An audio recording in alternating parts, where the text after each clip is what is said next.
UP roadways employees union के banner तले मुरादाबाद क्षेत्रीय कार्यालय पर 11 सूत्री कार्यक्रम को लेकर अनशन शुरू कर दिया है। यूनियन के क्षेत्रीय अध्यक्ष रियाज हुसैन द्वारा जानकारी दी गई कि शिकायतों पर विचार न करने से कर्मचारियों में शोषण हो रहा है, जिसमें कर्मचारियों में हीन भावना तथा आक्रोश उत्पन्न हो रहा है, जिसको लेकर यूनियन ने 30 सितंबर सन 2020 को यूनियन के क्षेत्रीय कमेटी की एक बैठक बुलाई, जिसमें क्षेत्र के सभी अध्यक्ष व मंत्री उपस्थित रहे।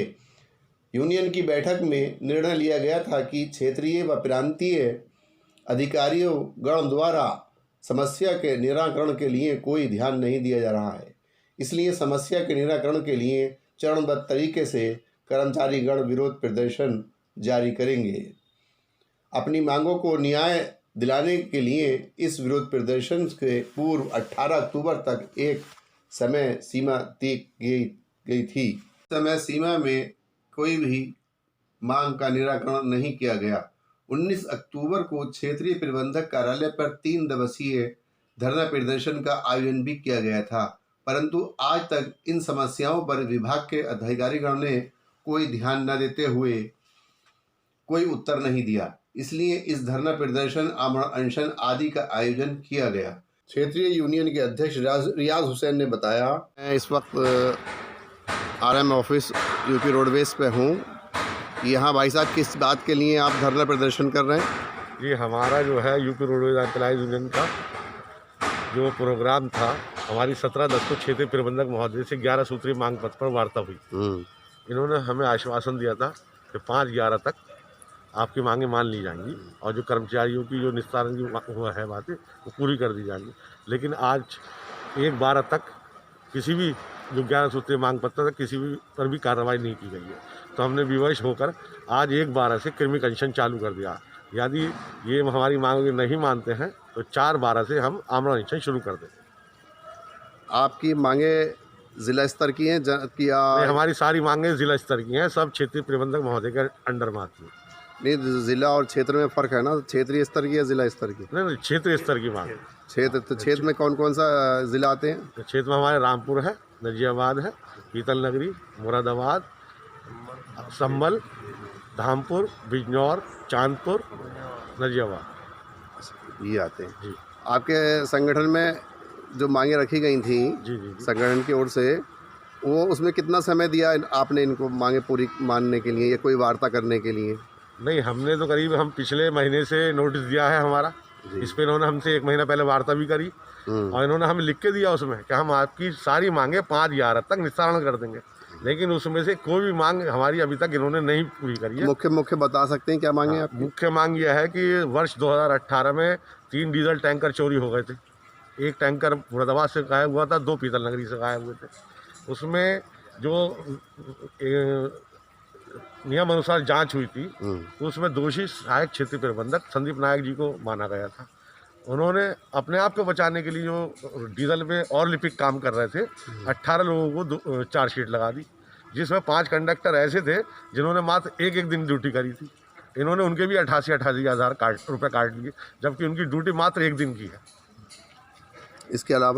इसके अलावा एसीपी है जो सरकार ने स्वीकृत कर दिया है, कर्मचारियों का एसीपी लगा दिया जाए, लेकिन आज तक इन्होंने अपने ऑफिस के लोगों ने तो एसीपी लगा दिया, लेकिन ड्राइवर कंडक्टर जो रात दिन मेहनत करते हैं कड़ी धूप में, उनका एसीपी नहीं लगाया गया, जो आज तक लंबित है मामला।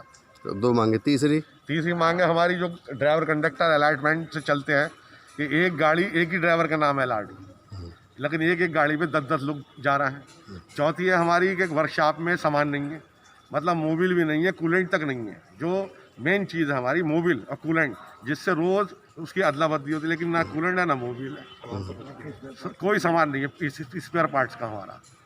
तो ये 11 सूत्री कार्यक्रम है आपके? जी 11 सूत्री। बता सकते हैं एक-एक करके? सब नहीं, हाँ, एक करके बता। 5वां हमारा लोड फैक्टर के नाम पर चालक परिचालकों का उत्पीड़न कर रहा है, ज़बरदस्ती कर रहा है कि उनसे एक लोड फैक्टर बढ़ाइए। कोरोना काल में जब सवारी निकल ही नहीं रही तो लोड फैक्टर कैसे बढ़ेगा, उसका उत्पीड़न बंद कर दिया। 6ठा है वार्षिक दी गई प्रविष्टि समय से प्राप्त नहीं की जाएगी तो उसे विलुप्त माना जाएगा। 7वां है सेवा निर्वृत्त जो कर्मचारी हो गए हैं उनका मुख्यालय स्तर से आदेश होने के बाद भी रिकवरी की जा रही है। यानी उसमें नियम है यदि मैं रिटायर होने जा रही हूँ तो मेरी किताब का जो अवलोकन है वो 6 महीने पहले कर लिया जाए। लेकिन ये क्या कर रहा है कि जैसे अब मैं दिसंबर में रिटायर हूँ, 15 दिन पहले मेरी किताब चेक की जा रही है और मैं रिटायरमेंट होने के बाद जो मेरे पैसे निकलते हैं उसको कटौती थमा देते हैं कि तुम्हारी 2 लाख की कटौती, 3 लाख की कटौती, जबकि नियम अनुसार उसकी 6 महीने पहले सेवा पुस्तिका का सत्यापन होना चाहिए। 8वां है 4000 से कम किलोमीटर वाले चालक परिचालकों का वेतन इन्होंने अव्यवहारिक रूप से रोक दिया। जब तुम उससे ऑफिस में काम ले रहा हो ड्राइवर या कंडक्टर से, तो रूट पे कैसे चलेगा? किलोमीटर उसके होंगे नहीं, इसलिए उसको काम तो उसमें कर गया ऑफिस में, तो किलोमीटर उसके जब चले नहीं, आपने उसका किलोमीटर 4000 से कम आया तो उसका वेतन रोक दिया। 9वां है आपसी सहमति बनने के बाद भी 7 चालक परिचालकों का लॉकडाउन का वेतन इन्होंने भुगतान नहीं किया। लॉकडाउन में पूरे यूपी के अंदर किसी भी कर्मचारी का वेतन नहीं रोका गया। इन्होंने फ़ोन करा, वो छल्लाइट से, भिगनपुर से या कांट सिवारे से नहीं आ पाया। जब प्रधानमंत्री मना कर रहा है और मुख्यमंत्री मना कर रहा है कि लॉकडाउन पीरियड में आप अपने घर रहिए, इन्होंने कहा कि आप आन के ड्यूटी करिए। जब वो नहीं आ पाए तो इन्होंने 7 ऐसे ड्राइवर कंडक्टर हैं जिनका लॉकडाउन का वेतन ही क्लेम नहीं करा। 10वां है ACP। क्षेत्रीय प्रबंधक कार्यालय में तो इन्होंने अपने यूनिट के ACP लगा लिए, लेकिन कर्मचारियों को नहीं लगाया। 11वां है अन्य विषयों में कि जो और कोई भी समस्या आती है उसे ले लिया जाए। सब पूरे हो गए। अगर ये मांगे पूरी नहीं की तो आपका अगला क्या कदम होगा? कृमि अनशन के बाद हम 3 तारीख तक कृमि अनशन पर रहेंगे और 4 तारीख से आमरण अनशन होगा, जो अनिश्चित कालीन तक रहेगा।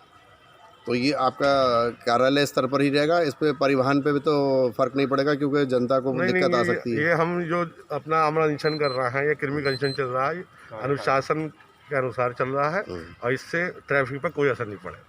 ठीक, क्या इस परिचय पूरा दे दिए आप अपना? मेरा नाम रियाज हुसैन है, मैं यूनियन का क्षेत्रीय अध्यक्ष।